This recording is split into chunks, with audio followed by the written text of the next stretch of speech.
66 succulent fruits collected, 50 badges obtained, 1 ultra spicy difficulty playthrough, 32 hours of total playtime. Hey everyone, and welcome back to another brand new episode of The Completionist, where we don't just beat the games, we complete them. Pikmin is one of Nintendo's strangest series, and I really enjoyed completing the first 2 games. Pikmin 3 Deluxe is a streamlined, definitive edition of Pikmin 3 from the Nintendo Wii U, with a lot more to do. But to me, the rewards are not quite enough to justify doing every little thing. It should come at no surprise then that continuing the trend that I've set for the first 2 games, Pikmin 3 Deluxe gets my completionist rating of finish it, and here's why. Yes! All glory goes to the winner!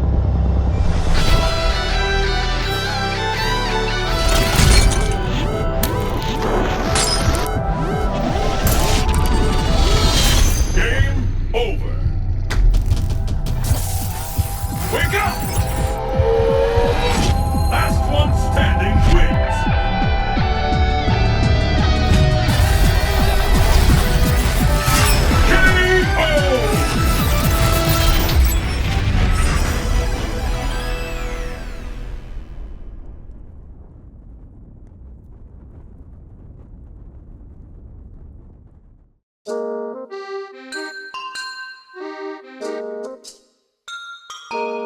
I went on a journey of discovery when I completed the first 2 Pikmin games. As a longtime Nintendo fan, I had felt I was missing out on this unique take on a real-time strategy game, if you will. It's impossible to be mad at Pikmin. They're so freaking lovable. But as someone who isn't a diehard fan, completing Pikmin 3 Deluxe feels a little bit like being invited to a party where you don't know the host very well. Like, it's a great time, don't get me wrong, but I just kind of came with my friend. I don't even go here. But even I can see that Pikmin 3 Deluxe is the most streamlined of the bunch so far. Pikmin 3 Deluxe is in that magical category of Nintendo ports that feel so feature-rich and stacked with content that it makes the original game pale in comparison. The Wii U is already kind of a punching bag. We don't need a reminder that a worse version of Pikmin 3 exists. Bringing the game to the Switch was definitely the right move, as the original game is a decade old at this point. For every Nintendo IP that gets swept up under the rug, sorry ARMS, you get something like Pikmin, which gets plenty of support in the forms of ports, remasters, and spin-offs with new ways to play and additional features. Pikmin 3 Deluxe has outsold every other Pikmin game to date. Another example of that Switch bump. This is a lot of people's first ever Pikmin game, so it's good that Pikmin 3 Deluxe serves as a fantastic introduction to the series and its concepts. This game sticks to the established Pikmin formula, but makes things considerably less stressful than its predecessors. Pikmin games blend puzzles and real-time strategy with adorable results. The games are at their best when they push players to think of efficient solutions to their multitasking problems. Building and maintaining an army is still the priority, but rather than tanks or zerglings, you're growing and harvesting little plant creatures with different colors and attributes. You can command your Pikmin to go places, carry things, and defend you from local wildlife. But this is the first Pikmin game with 3 playable characters, and that's when gameplay expands to its most satisfying. Unlike Pikmin 1, where the objective is survive until you can escape, or Pikmin 2, where the goal is to make as much money as possible, Pikmin 3 gives players objectives that change over the course of time. At first, the goal is to reunite the 3 playable characters. There's still a survival aspect, but for completionists, the stress is almost nil. You can get a game over, but only if you run out of juice. That's not a metaphor for energy. I'm talking literal fruit juice. It's vitamin C, bitch. Your juice bottles decrease at the end of each day. You get juice by gathering pieces of fruit and taking them back to your ship. Fortunately, every area has plenty of fruit to collect, right out in the open, so the threat of running out is virtually non-existent. If you're playing completionist style, you will actually never have to worry about it. But there's a lot more to this game than completing the story mode and gathering all the fruit along the way. Beyond the main campaign, there are missions to complete, side stories to see, badges to earn, and Bingo Battle. Alright, so Bingo Battle you don't have to really engage with unless you're tired of other better multiplayer experiences on the Switch. Completing Pikmin 3 is a surprisingly in-depth undertaking. Story mode has 3 difficulties, but you have to unlock the hardest one, Ultra Spicy, after completing the game on hard. Or if you want to start on the hardest level right from the start, you can do what I did and complete the demo first. As much as I enjoy Pikmin 3, I don't feel the need to complete the story 3 times. Earning all 50 badges is the biggest hurdle to overcome for completionists. You have to engage with every part of the game to the fullest extent to earn every single one. This includes collecting all 66 pieces of fruit, filling out all 55 entries in the Piclopedia, and finding all 120 data files. Fortunately, completing the game on the highest difficulty earns you the badges for beating the story on normal and hard. So at least I only had to do one story mode playthrough. Beyond the badges, the other big thing to overcome is the sheer number of platinum medals I had to earn in mission mode. Mission mode tasks you with doing specific things in the shortest amount of time possible, earning the highest score. Collect treasure missions had me finding and moving valuable items back to my ship, meaning efficiency was key. In battle enemies and defeat bosses missions, it's all about battling enemies or defeating bosses as quick as possible and without losing too many Pikmin. All 36 missions have pretty steep platinum medal requirements, to be honest. Then there's the wrinkle of co-op. Many badges required me to play a little co-op, especially for Bingo Battle. But this game actually gives you the option to play the entire story mode in 2-player mode, and I didn't know that. It's undeniably cool that you can do that though. When I started completing this game, I didn't realize what a substantial journey I had ahead of me. Pikmin 3 Deluxe includes all the DLC from the original game, but adds a ton of additional content as well. It has the potential to be overwhelming, but honestly, it wasn't. Pikmin 3 Deluxe wages a successful charm offensive, and even at its most punishing, it was cute and enjoyable enough to make me want to power through the whole game. Hey, I just want to take a quick break from our video to say thank you to our sponsor, Whatnot. For those of you guys that don't know, Whatnot is a great platform that you can sign up for on your phone or on your desktop to essentially buy items via auction in a live streaming fashion. It's so much fun. I just had my first Whatnot stream a couple of weeks ago, and the energy was kick-ass. The vibes were so fun. This was just a really cool thing that I actually genuinely enjoyed hanging out with you guys. And essentially, I have items to sell. I've got doubles and triples for my game collection. I've got some collector's editions of stuff that I'm going to sell, some Nintendo Powers, some like figurines and dolls and so on and so forth. I have a whole bunch of stuff that I'm going to be selling for cheap. And you guys can essentially buy them from me and I'll ship them to you. In order to sign up and create a Whatnot account, be sure to click my referral link in the box down below. Once you've signed up, you have access to your account and that free $15 coupon's applied, already good to go. From there, be sure to search for my profile, The Completionist, and follow me, as well as hit the bookmark button on the stream itself. This will notify you when my stream happens. So once I'm live, boom, you'll know exactly when it happens. The next live stream we're doing is July 21st at 5 p.m. That's a Friday, 5 p.m. California time. Again, that's July 21st, 5 p.m. California time. So again, I'll see you guys there, July 21st, 5 p.m. on Whatnot. Thanks for watching. Back to the show.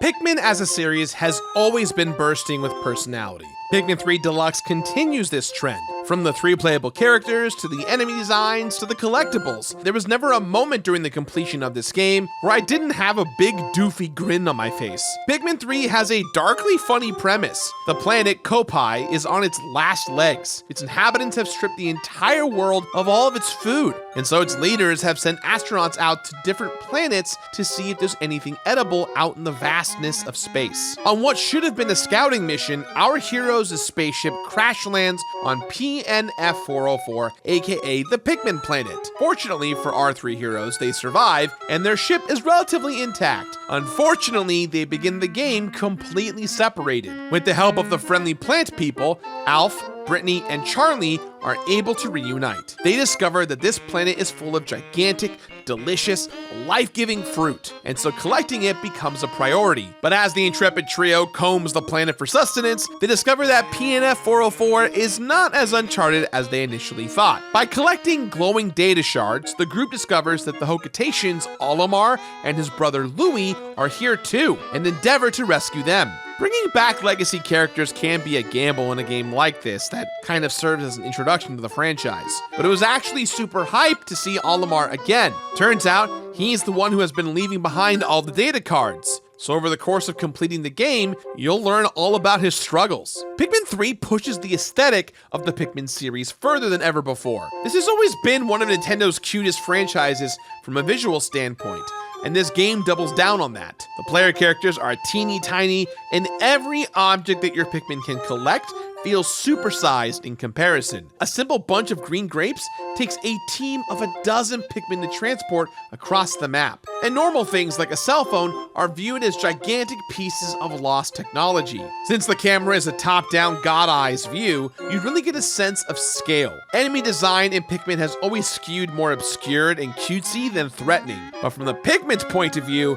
they must be absolutely terrified. Imagine a shaggy Longlegs bearing down on you when you're practically microscopic, or a bearded Ampret, which could be straight out of a nightmare if it existed in our world today. Fortunately, in the Pikmin universe, things are never too scary. The environments in Pikmin 3 are incredibly lush. There is a ton of variety, which makes every second of gameplay feel fresh. You visit several different areas of the planet, from the frozen tundra to dark underground caves, and each one has unique obstacles to overcome with the power of Pikmin. Pikmin 3 has 5 colors of Pikmin to command in story mode. Red are still frontline fighters who are unaffected by fire. Yellow can be thrown really high and can hold hands to conduct electricity.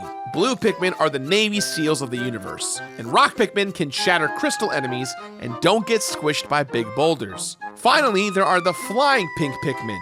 All this variety makes for plenty of puzzle complexity and interesting situations. Every biome is sort of its own level, but they are meant to be returned to once you have access to every kind of Pikmin. And so, once you've got all 5 types and all 3 astronauts at your disposal, completion can feel within reach. Until then, you're best served focusing on main objectives, then circling back and collecting anything you might have missed. This is particularly difficult when you're completing the game on extra spicy difficulty. The day limit can still be extended, but less juice can be extracted from each fruit, and the maximum amount of Pikmin you can command is limited. Instead of rallying 100 Pikmin to your side with your whistle, you can only control 60 at a time. This does complicate the game, as it constricts your multitasking abilities. You suddenly have to be more careful about sending your characters across the map. They may not have the right type of Pikmin, or they may get blindsided by a powerful enemy. Mostly though, ultra spicy difficulty serves to slow the game down a little bit. The urgency is still there, but since you have less Pikmin to work with and the days are significantly shorter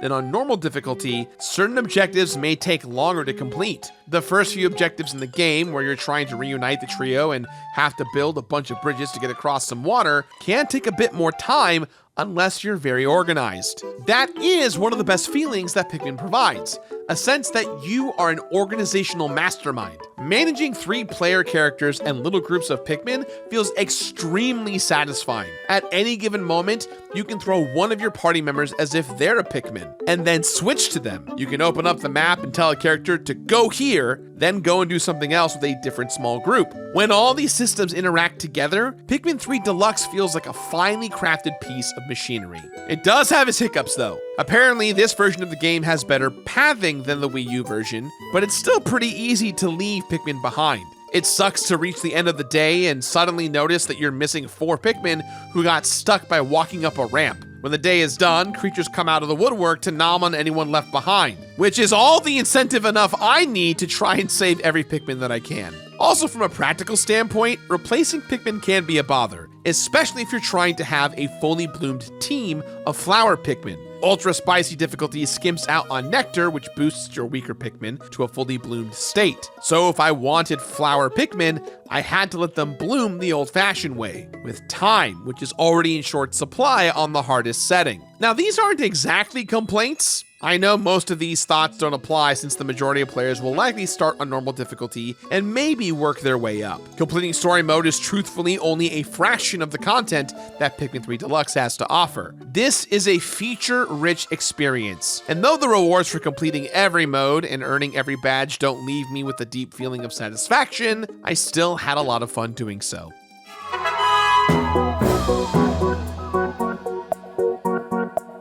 Completing story mode on ultra spicy difficulty took me this long. So what did I spend the rest of my completion time on? That would be missions, side stories, and everyone's favorite, Bingo Battle. Story mode is great for the casual Pikmin fan, but completionists have a lot more to contend with. I love that this game is jam-packed with more things to do, but at the end of the day, it's just slightly too much for too little reward, in my opinion. Doing everything in story mode more than prepares you for the rest of the game's challenges. Once you've mastered how to efficiently control your Pikmin, you're ready for each set of missions. Earning a platinum medal by reaching the highest score isn't easy, but if you're able to handle ultra spicy, you should be just fine. Collect treasures is probably the easiest to master. A little trial and error and you're in the clear. These missions reminded me a lot of Pikmin 1, just trying to gather as many things as possible before the time runs out. Defeating enemies and bosses was a little more difficult to earn the platinums, but once you know which enemies you're facing, you can prepare accordingly.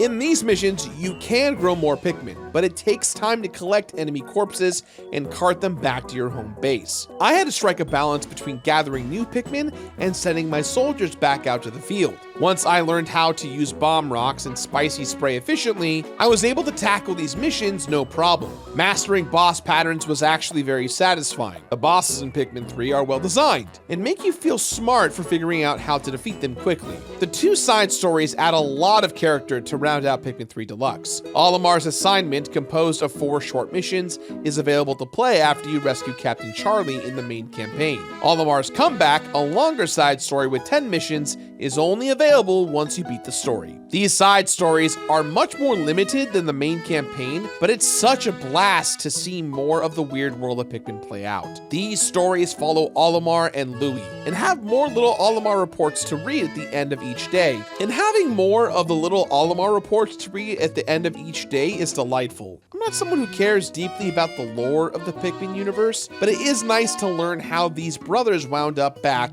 on PNF 404 just before the main characters of Pikmin 3 show up. There are only ever 2 characters to manage in the side stories, and the maps are pretty much remixed versions of the stages in the campaign, which makes these missions fairly easy to earn platinum medals. I definitely had to start over a couple of times, but I never grew too frustrated. It's impossible to be mad at a Pikmin game. Am I disappointed in the lack of the real completion bonus? Absolutely. But mad at Pikmin? Never. There are a handful of badges that require co-op play. You don't have to earn a platinum medal in co-op mode or anything too strenuous, but to me, I'd rather they had kept badges separate from co-op. I think it's great that co-op is in this game. Part of the fun of the Switch is just how easy it is to snap off a Joy-Con and hand it to your homie. But getting someone who is a casual Pikmin fan up to that level, you would need to complete the game entirely in co-op, and that would be a monumental task. Fortunately, Bingo Battle is pretty easy to understand and is actually pretty fun. There are 12 stages to play on, and each stage has 3 layouts total that unlock after finishing enough battles. How Bingo Battle works is that at the start of a match, each player is assigned a bingo card full of enemies and collectibles. You have to scour the stage and bring back the things on your card to try and line up a bingo.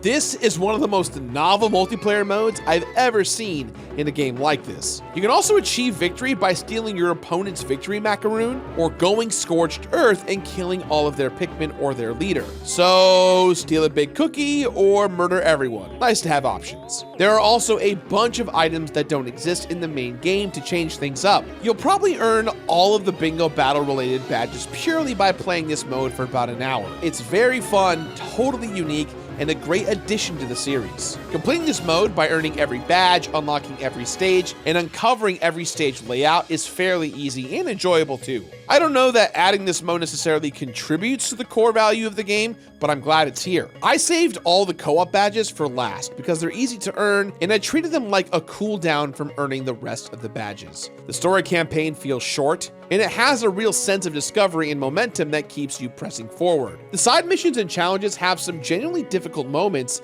if you're going for the platinum ranks, and I wish there was something a little more rewarding on the other side of that milestone. Filling out all 55 Piclopedia entries and finding all 120 data files can be a little time consuming. consuming, as it's scrounging through every stage for all 66 succulent fruits. Nintendo has been smart about supporting Pikmin. Pikmin 4 is right around the corner, or already here depending on when you're watching this video. And the first 2 games are available right now on the Nintendo Switch digitally and eventually physically. But Pikmin 3 Deluxe is a fantastic jumping off point. This version serves to define what Pikmin is. And though it might lack the originality of its predecessors, it's gorgeous and always charming. Pikmin 3 Deluxe, despite its status as the 3rd installment, is probably the most definitive Pikmin title yet. This version of the game feels streamlined yet very expanded. It provides plenty to do for longtime fans and serves as a fantastic introduction for first-timers. Like I said, it's impossible to be mad when you play a Pikmin game. This is a great onboarding experience for Nintendo's weirdest franchise, and I wholeheartedly give this game my completionist rating of Finish It. Feel free to check out my previous 2 Pikmin videos right here and here, and if you like the show, consider supporting us on Patreon in either our free tier or our paid completion bonus tiers. See you guys next time. Bye-bye!